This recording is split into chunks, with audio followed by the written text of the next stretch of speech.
I was upset because, I was a widower. I was upset because, I'm a single parent. And now I'm like, the very thing that I didn't want for my children is what's happening right now is that I'm a single parent having to raise them. And I know they need the love of a mother in their life. And it was tough. It was really tough. This is Dadography, a podcast with stories and insights on fatherhood from dads around the globe, dedicated to providing you with the tools and tips to become a better dad. I'm your host, Corey Ward.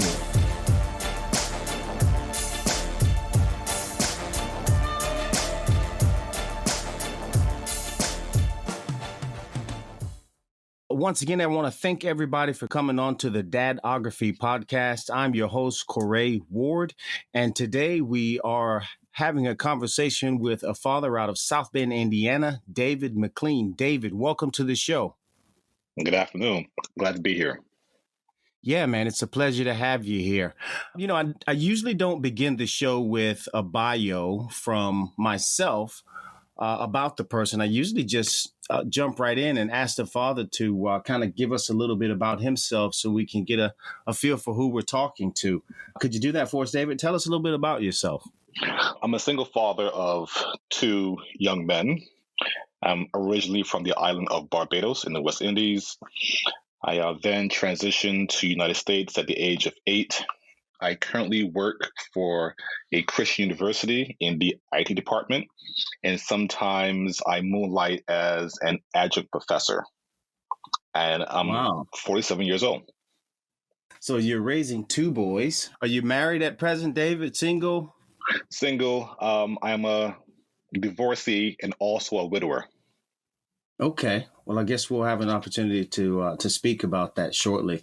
Mm-hmm. But usually before we get into the way your father and perhaps some of the things that you're experiencing and as a father, I usually like to go back. Take me back. What was your childhood like there in Barbados and then transitioning to the States with your father? Well, while I lived in Barbados, my mother and father were married. And then at some point, well, not some point, but at the age of 3, we went to the United States to escape an abusive relationship with my father. So then I went to live with my grandparents and my aunt. And I got to say that living with my grandparents, especially with my aunt and uncle, they gave me a really good foundation as far as what a marriage looks like and what a father should be like. My father, he was not there. As a child, he was off doing what some West Indian men do, just all over the place. But my uncle, he was my true father figure. And I really didn't know my father much until I became a little older. But the broken promises of a father was one thing that I kept in mind. And I said that, you know what, if I should ever have children, I will not break my promises to my children. Is it safe to say that he had an impact on you, even though he wasn't there? Yes, very much so. There were the stories from my mother because a lot of times children only receive one side of the story for one parent. So you sometimes develop a biased view of the other parent, not really knowing what the other parent is like.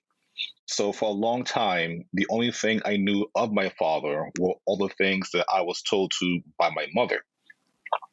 And I'll ask myself, so, wow, he can't be that bad. But then as I got older and I began to see for myself, some of the things that she said, they were true.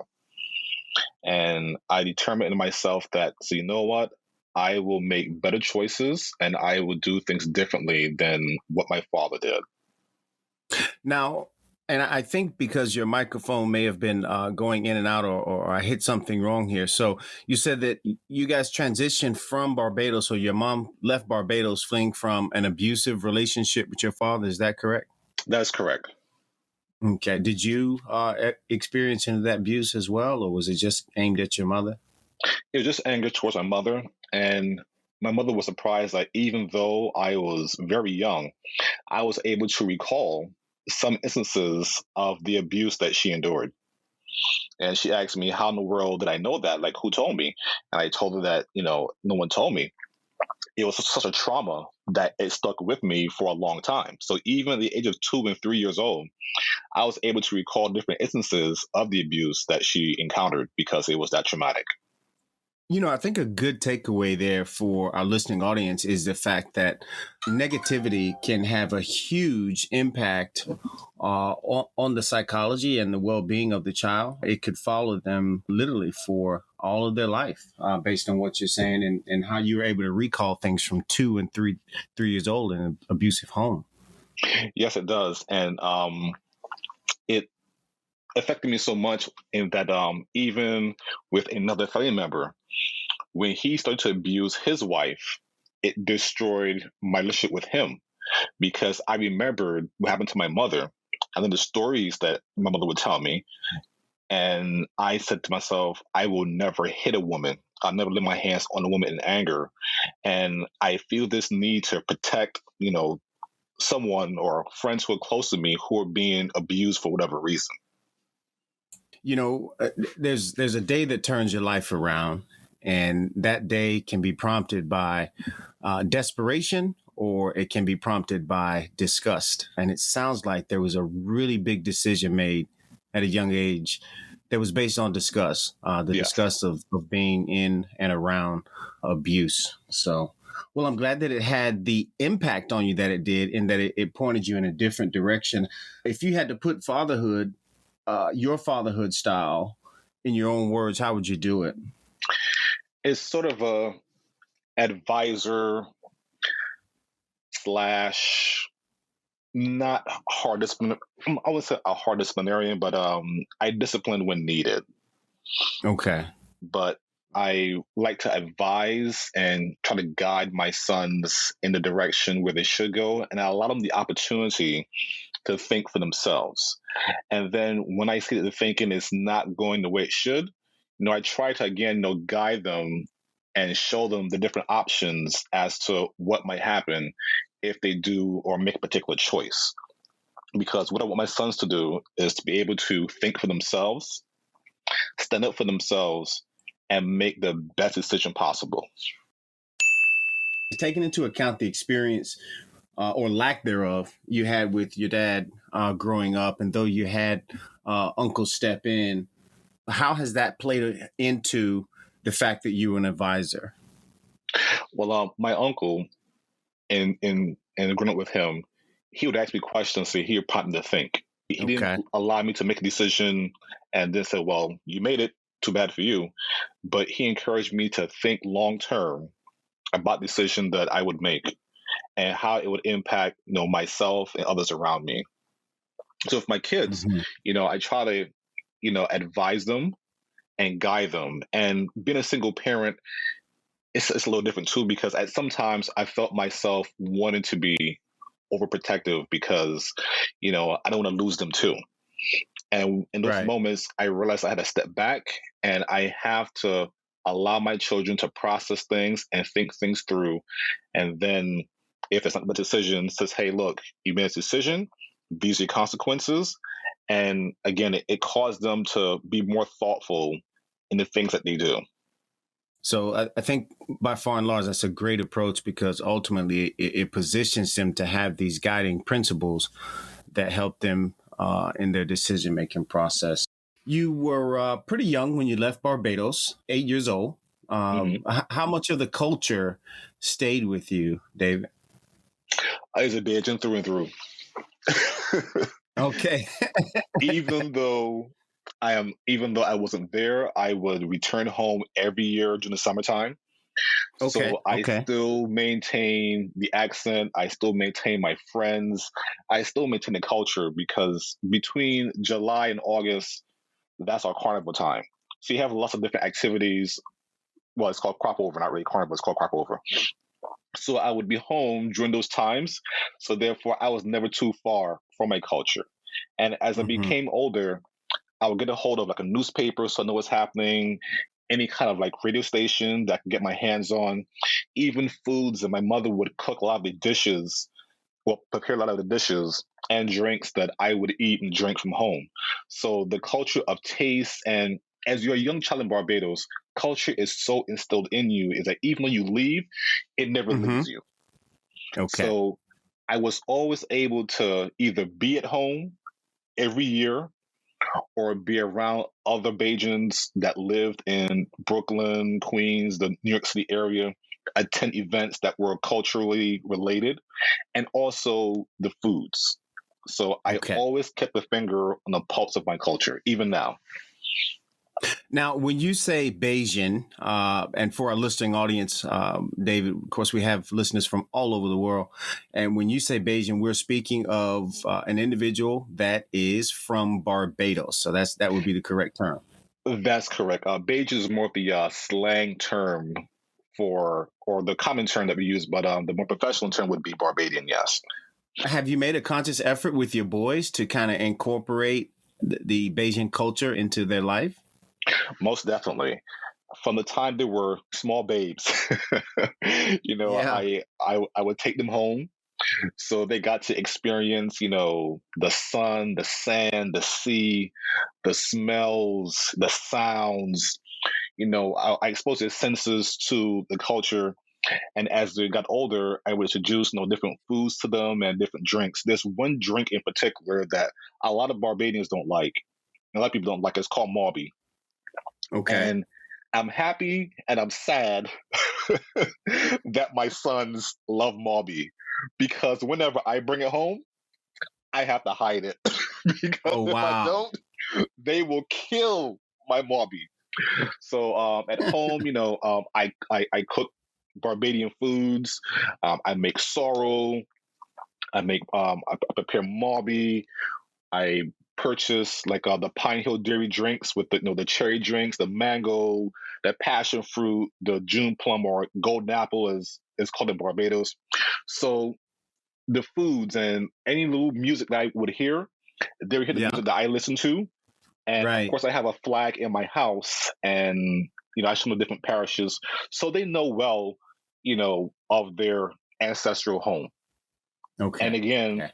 whenever it's available, then we all go home and they get to be able to experience steel pan and crop over and all the things that are part of Barbados. Recently, I had a conversation with a gentleman who had a biracial daughter.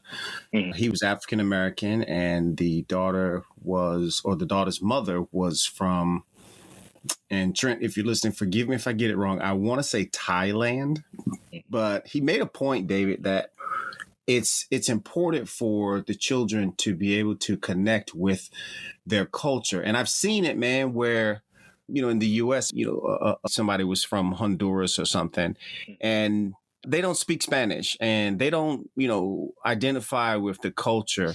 Do you think it's important if a dad has children that has different cultures? Do you think it's important for those children to be able to identify with the culture, and how so? It is of the utmost importance because that's where you're from, or partially where you're Okay. from. Those are your people, and it gives you a broader outlook when you are able to understand where you come from and why your parents may either behave the way they do or have the pride that they do or look back with nostalgia of being from a particular place. And a lot of Mm. times you may have relatives that are still in those particular areas. And so that you won't feel like a total outsider, a child should know about, where they're from and the different things that happens in that country and the different customs. That way they feel comfortable if they should go to those countries or interact with someone from those countries. It says, hey, my mom's from there. So it helps to build some camaraderie with a person. Yeah, I really think it contributes to a healthy self-esteem as well. I read years ago Long Walk to Freedom by Nelson Mandela. In the first part of the book, of course, he takes you through his childhood, but there was a moment in the book where he mentioned his particular tribe had been in this valley since about the third or fourth century. And I was thinking, wow, Yes. You wonder where a person has the ability to stand firm and the ability to hold firm to certain principles and moral compasses, or, whatever guiding light that you kind of mentioned, you hope that your boys have as you take on the role of an advisor.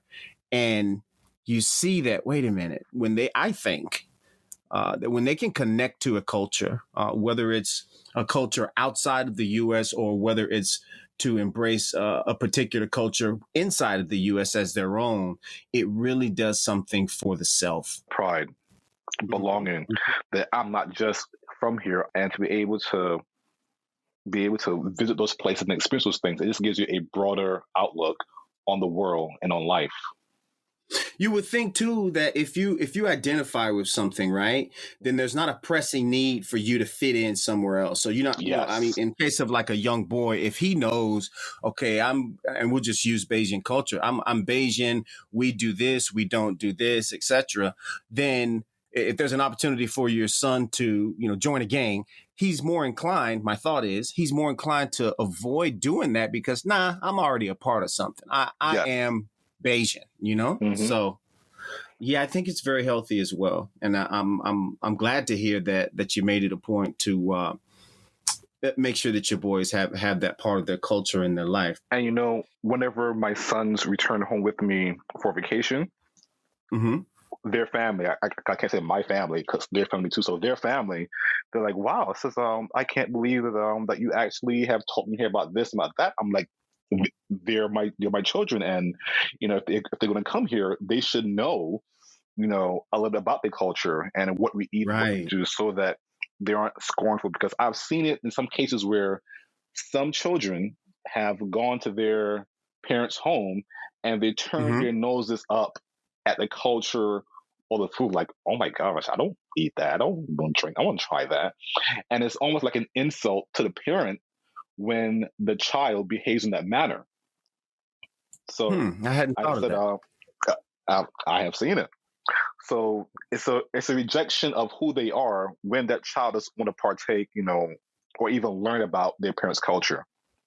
They're rejecting their parents. So my family, their family, were just surprised that they were able to go ahead and be so comfortable and eat the same foods and not have that reaction to where they would turn their nose up at something. It's like, I don't want to try that. Ooh. David, you mentioned early on that you were a widower. Did you also say divorcee? That is correct. My first wife and I met when we were 15 years old.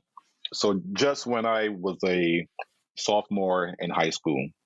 And we got married in 1995.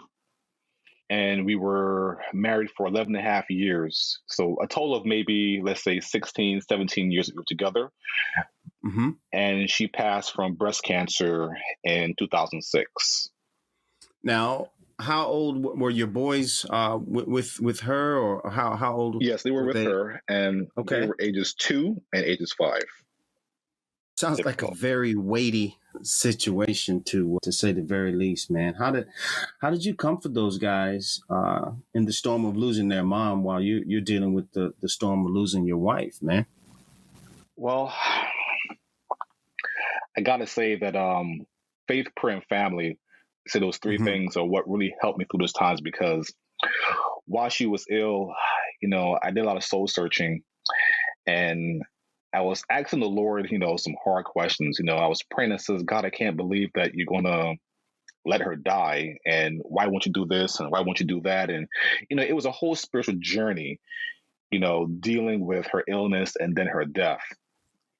And then I came to the realization, and I said, "You know what? God answers us in 3 ways. God doesn't always say yes to all of our requests. He sometimes says no. And the other time he says wait. And when he says no or wait, we say that God hasn't answered us, but he has. The answer just no, and we don't understand why he says no or why he says wait." And I was like, "But God, I have these 2 kids I'm going to have to raise by myself." I was like, "I don't have to go ahead and do that." And it's coming from a selfish place in that I was raised by a single parent. So I understand the difficulties that a single parent goes through. And I didn't want that for my children. So when she passed, I went through a period of, I would say depression, but, I just was not in a good place. But I still had to function. I still had to, take them to school, take them to daycare. I still had to go to work. I myself was pursuing a bachelor's degree at the time, and it was a lot that was happening all at once. So a crazy range of emotional, spiritual, drama, stress, all happened at once. And I tried the best that I could at the time to try to give my sons what they needed. And there were some times when I just couldn't deal. And when they would cry and, they asked for their mom, I would tell them to go and, hug each other and to hold each other, because I was not in a place where I could comfort them during this loss. I remember one day I came to the door with them and I sat on the sofa, and they said they missed their mom, and I just bobbed my head and I just broke down.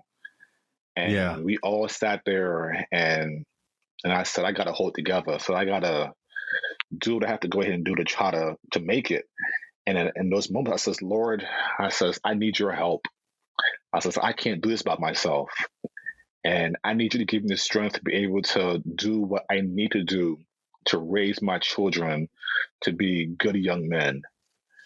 And every day that was my prayer. And I got to tell you, he gave me strength every day, to even the days when I didn't feel like doing anything, because I was upset because, I was a widower. I was upset because, I'm a single parent. And I'm like, the very thing that I didn't want for my children is what's happening right now, is that I'm a single parent having to raise them. And I know they need the love of a mother in their life. And it was tough. It was really tough. Hey guys, this is Corey, host of the Dadography podcast. This episode is sponsored by and dedicated to you. Thanks for all your feedback and support. I mean that. However, if this is your first time tuning in, please be sure to subscribe. And if you've done that already and you're getting some value from our interviews with dads from around the globe, please share. Teamwork makes a dream work. Now back to the show. I cannot begin to imagine the weight that you carried for that time. How did the death of your wife affect the way that you disciplined them? Did you ever maybe, unfortunately, discipline out of anger? Did you shy away from disciplining them altogether? I mean, I'm grabbing hold to the reality that you said you were, in a really, really heavy place at that time. One thing that I had a purpose in myself was I would never discipline my children when I'm angry, because West Indian parents sometimes, and not just West Indian parents, but parents sometimes would go ahead and do that. And I remember days when I would do things that were wrong, and I would receive a lash for every single word my mother said. It was a lash. And I said, you know what? I hated that. I told you not to do this, and every single word they were hitting you, So Yeah. I said, nah, man, I am not doing that to my kids, because I hated it. So, I would sit there and I would talk to them. I use the 3 strikes rule. The first time, you probably didn't hear me. The second time, you may have heard me and just ignored me. So it wasn't that they were disciplined and they didn't know why. I had them repeat back to me why they received what they received, and the realization that they did not listen, or they just directly disobeyed. So they knew full well why they were being disciplined. And it wasn't often, because my children weren't, as you would say, hard ears. They were pretty low key, and it was very seldom where they had to be disciplined. Yeah, it sounds like, and I think that this is one to grow on. Your disciplining technique is very structured. And with the structure, I think it kind of builds, for lack of a better term, a safe environment, one in which, you can't go overboard. And then you incorporated or weaved into the discipline explanations as to why they did it, both from you and then having them to repeat it to ensure that the lesson was in fact gained. So I can see that being a real helpful way to be able to deal with discipline, even if a person hadn't gone through something as traumatic as you had at that time. How important was the support system that you have as a single dad after their mother passed, and who was that support system, David?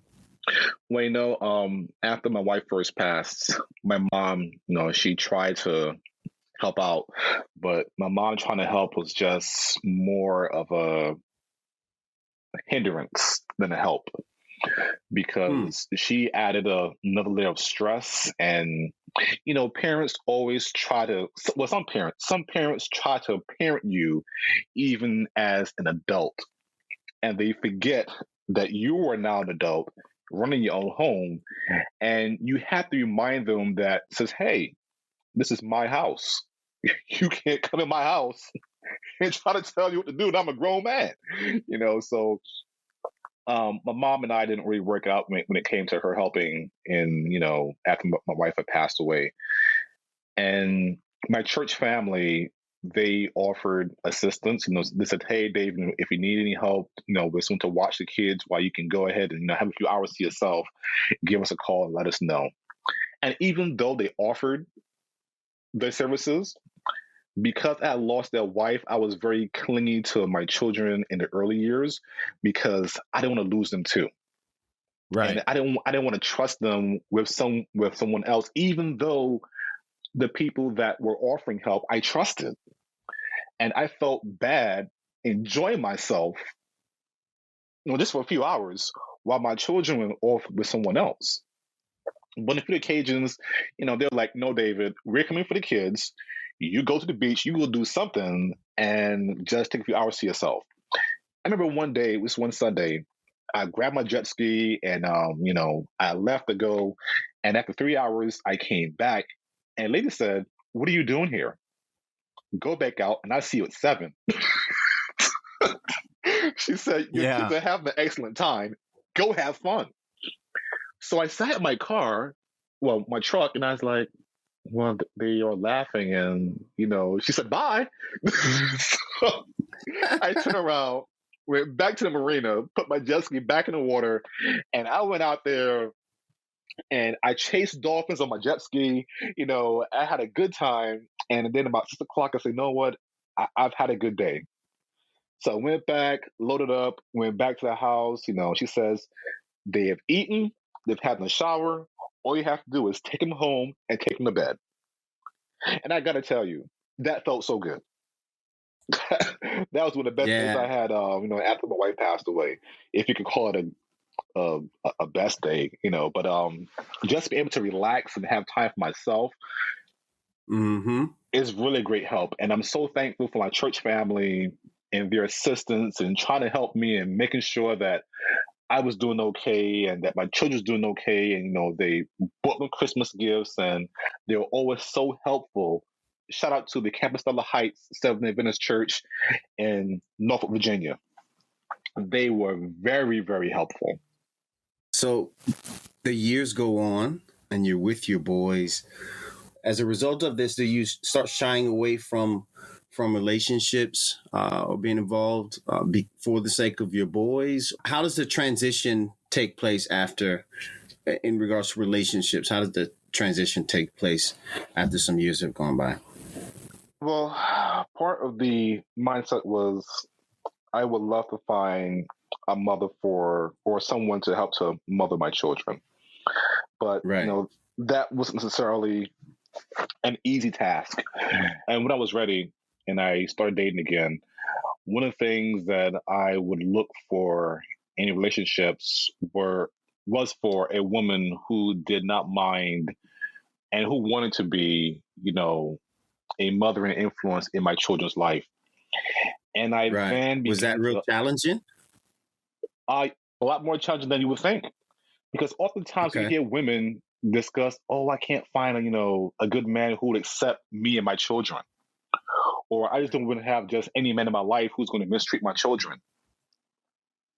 I found myself in the same space where I didn't want any woman just to come in my life just for me, but if she's coming to my life, she has to be there not just for me, but also for my children. And some of the same Correct. arguments that I would hear single mothers make, you know, I heard myself and I saw myself says, you know what, I can't date someone for this reason. And the same excuses that I would hear from single mothers about what single men would say as to why they won't date them, I heard Mm-hmm. women using those same excuses as well. They didn't want any baby mama drama. I said, I'm a widow. Or, you know, they didn't want to have to worry about having to take care of, you know, or having to take care of kids, and they want their own kids. And I was like, wow. And I said, so it isn't just men who have these preferences, but also some women have these same preferences as well. I was like, very interesting. Very interesting. I've never given it a second thought. And I don't think by far and large people consider that as it relates to single dads. I think definitely, like you said, you know, people think about moms that have kids and, you know, them being selective for the sake of their kids, but not so much the dad. And maybe it's because it's kind of an uncommon situation for the dad to have custody or to be with the children full time as opposed to the mother. So maybe that's, who knows? That's part of it as well. And another part of it too is as men, we don't really discuss these things. There are a lot of subjects as men that we need to discuss that we just don't, Mm-hmm. either because of pride or because we're being told that, you know, we're supposed to hold everything as men, that men don't talk, that, you know, we're supposed to be stoic or whatever. But as men, we need to come together and to discuss issues or problems or situations that we have and seek the advice of, you know, men who we trust in our lives. But Right. oftentimes, you know, we tell women to go ahead and talk about it, and men, you know, we don't talk about it. And that's not good. At my church, I formed, well, not formed, but I'm part of a men's group where I try to encourage Okay. men and fathers to discuss real issues. And as men, Yeah. if we begin to discuss, you know, real issues, we can do better. We don't have to hold it in. It is okay if we cry. This whole thing that men don't cry is a bunch of foolishness. We have emotions. We have to find a way to deal with issues and problems that we have, and we need a safe space where we can, you know, talk to other men, where we can bounce ideas off of, so that we can be better men and better fathers. Yeah, I think the idea that of men communicating and getting insights from one another is really one of the main ways we expect and hope for Dadography to serve fathers that listen, to be that format, to be that village of advisors. That's true, because Yeah. in Africa, you know, there was always a council of elders.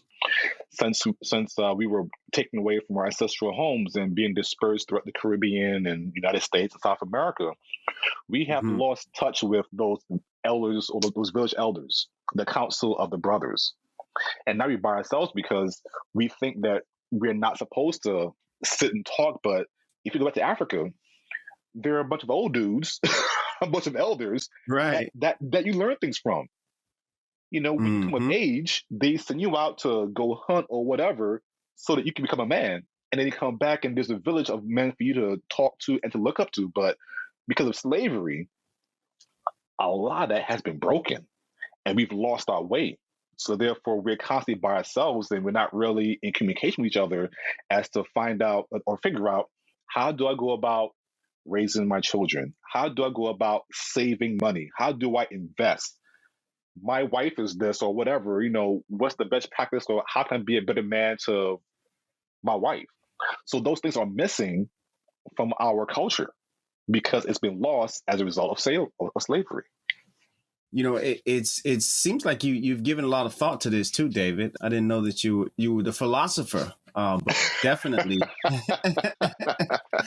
yeah, man. But definitely, you've contemplated it, and I think that probably plays an important role of fatherhood, being able to contemplate things as opposed to just accepting them as they come, with some of our preconceived ideas and traditions as it relates to fatherhood. You know, you mentioned how it's important that men communicate. And I'm thinking about what you mentioned earlier about, you know, even when you discipline your boys and Mhm. how advising is such a important part of that, you know, the communication aspect of it. I think it would ultimately set them on a good path for being able to communicate their feelings.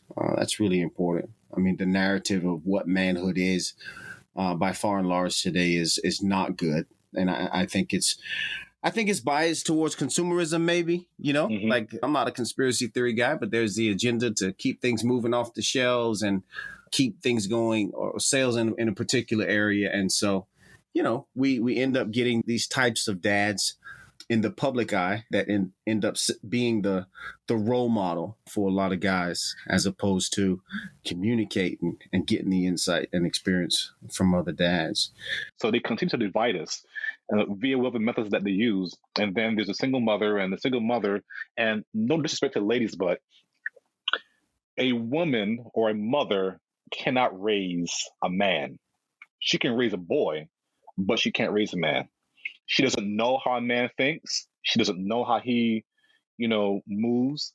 And the best thing that she can do is to raise him the best way that she knows how. In the same way that a man cannot raise a woman because he has no idea how a woman thinks, how she processes things. So therefore, he can't raise a woman.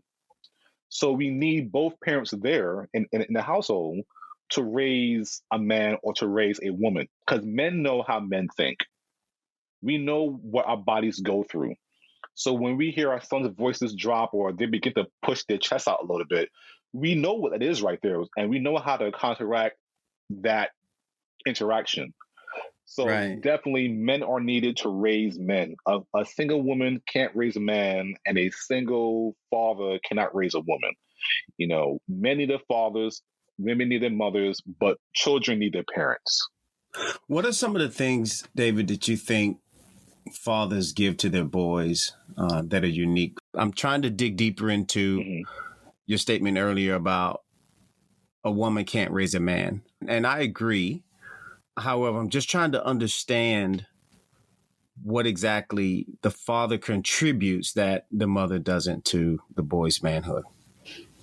How a man should treat a woman. Respecting the woman, especially if the father loves the mother, and the son can watch the interaction between his mother and his father. Because a son, his first lesson in how to treat a woman is based off of how his father treats his mother. If his father loves and respects his mother and is a good husband to her, guess what? He now has an example of the type of husband that he should be. If that father spends time with that son, it could be teaching him how to fix a car, playing basketball, fishing, whatever activities they do together. They take it to themselves, when I become a father, I should now take time to go ahead and now teach my son how to do A, B, C, X, Y, Z. So the father is the primary and first example of how that son will become a father. Now, if the son doesn't see his father at home and his father's always out running around with different women or whatever, then the son's like, well, being at home is important. My father ran around, so I'm gonna run around too. My father did it. I'm gonna do it too. So even if the father never says anything, the son will emulate what he sees in his father. So a father has the utmost important role in teaching his son how to be a man, how to take care of his family, how to be a good husband, how to be a good father, to take care of things around the house, to go out there to work, to come home, to be the protector. All these things are vitally important for a son to see in his father. And if the father isn't there, he is doing his son a disservice when he is not being that example of what a man should be like. Because on TV and in the media, we see, men with fancy cars, big houses, sleeping around with a bunch of different women or whatever. That's not being a man. Even if you make $10 an hour and you work hard and you come home and you take care of your family, you make sure that there's a roof over everyone's head, you make sure that there's food there, you're being a partner to that wife. You show her respect and love. That's being a man. You're taking time out to make sure that your children are good. You're actively involved in their family. That's being a man. Not being a baller or a drug dealer, or you have all this money and you sleeping with 15, 20 different women. That's not being a man. That shows a lack of respect for yourself, and you don't know who you are because you must try to find yourself in other women. Being a man is taking responsibility for yourself. It's taking pride in who you are. It's in taking care of your family and your loved ones. That's being a man.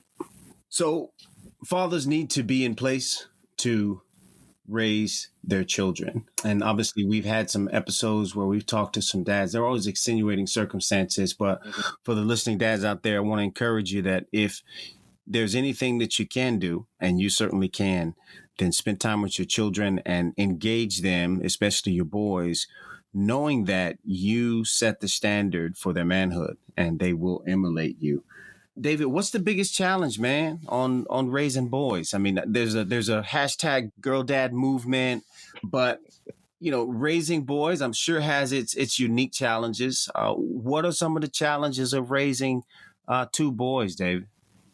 One of my biggest challenges, not having a mother figure in their life to give them that missing portion of parenting, because mothers play a vital role also. And I'm a proponent for equal parenting. I don't think any one parent, even though society says mothers are so important, both parents are of equal importance. Right. There is something that a mother gives that only she can give. That nurturing, and that's one thing that I struggle with is I've nurtured as much as I can with my sons, but my nurturing is still different from that of a mother. Yeah, I can see that. I can see that. There's still something that that only she can give that I can't give to my sons, and and I've struggled, and now I'm like, man, I just wish I had a mother, in their life, consistently to show them that other side that they need to see. But and I gotta say that that's the most difficult part, is not being able to give them what only a mother could give them. I can only give from what I know and from what I've learned. But that nurturing, that softer side, is just that one quality that that they're really missing. But I've really done all that I know how to go ahead and do, and listening to other parents, listen to mothers and fathers, just trying to do what I can. But it's just that component that, again, what a mother can give that I've been not able to give my sons. But I try to love on them. I make sure that I hug them every day. I tell them often that I love them. We wrestle, we fight. For their birthdays, we give punches. So, and they even gang up on me for my birthday whenever I have my birthday. So, a tradition in my house is if it's your birthday, you give punches. Boys will be giving boys. No soft little taps either. I'm giving like toom. So right. Get each other the house. When it's my turn, I'm like, man, I'm getting double. Oh my goodness, So like, hey dad, hey dad, it's your time. It is. and people love to see the way that I interact with my sons. So they can tell that we have a pretty decent, relationship at home, and that we're always together. We do craziness. Like Christmas Day, we stripped down to our compression shorts and we ran outside and we jumped in the snow. We rolled around and we had a great time. Acting all crazy. Then ran back inside the house. People are like, you did what? I'm like, yeah. My sons wanted to do it, so I did it. So we all did it. We had a good time. Those are the moments that really add flavor to life. I try to, do all I can to, have memories with my sons and take lots of pictures so that as they get older and when they too become fathers, they can say, you know what? My dad was always there for me. He was at my basketball games. He was at, my practices. We did crazy things together. We went on trips. I had a good time with my dad. And that will help them, or give them an example of how to be a dad to their sons and daughters when they have them. So, I just want them to be the best men that they can be. And I want to know that I have done my best in helping them become a great husband, a great friend, a great respecter, and most definitely a great father, to their children. And if I can do that, that is the most important thing that I've done in my life. Fantastic. Fantastic insights, David. Well, man, I tell you what, I want to thank you for coming on to the show today. Really have appreciated the insights that you've shared with myself and our listening audience, David. However, before we get out of here, I'd like to know, man, any words of encouragement for a father or fathers out there that may be a widower and kind of like in the early phases right now and having children that they've got to raise as well in the midst of dealing with the tragedy? Men, fathers, it is perfectly okay to seek counseling. It is perfectly okay. I know in the Black father diaspora, there's this resistance to getting help. Get help. Be it from a trusted man in your life, be it from a pastor, be it from a counselor, get help. It does get better. It doesn't always stay horribly wrong. It does get better. Also, wherever your spiritual relationship or level may be, it's a good idea to find a church home or a church family, because a church family, a belief in whatever you think a higher power may be. I personally believe in God, but definitely a relationship with God definitely helps a lot, because when you pray to him, you ask him for help, he gives you help. And always remember, if you're a single dad and you're looking for a wife, your children or your number one priority, not someone else's. Do everything you can to make the best choices for your children and not for yourself. And always show your children love and respect. Even as they get older and they begin to push their chest out, remember to continue to guide them and direct them and to help them to become a better man or a better woman. Thank you, David. Insight received, wisdom received, man. Thank you for coming on to the Dadography podcast. We do appreciate you. Dave, my brother, there's growth in your pain. After the passing of his wife and mother of his 2 sons, Dave found himself in need of help. Faith, prayer, and family were and still are the pillars that helped him weather that storm. Men, fathers, stop this resistance to getting help and get help. Dave's advisor fathering style gives room for his sons to be able to think for themselves, stand up for themselves, and make the best decisions possible. Of course, he's always available to guide and show different options when needed. Turning into an overprotective parent because of the circumstances, he eventually realized he had to step back and allow his sons to process some things and think them through for themselves, helping them to eventually become great husbands, men, and of course fathers is his ultimate goal. Dave, we appreciate you, man.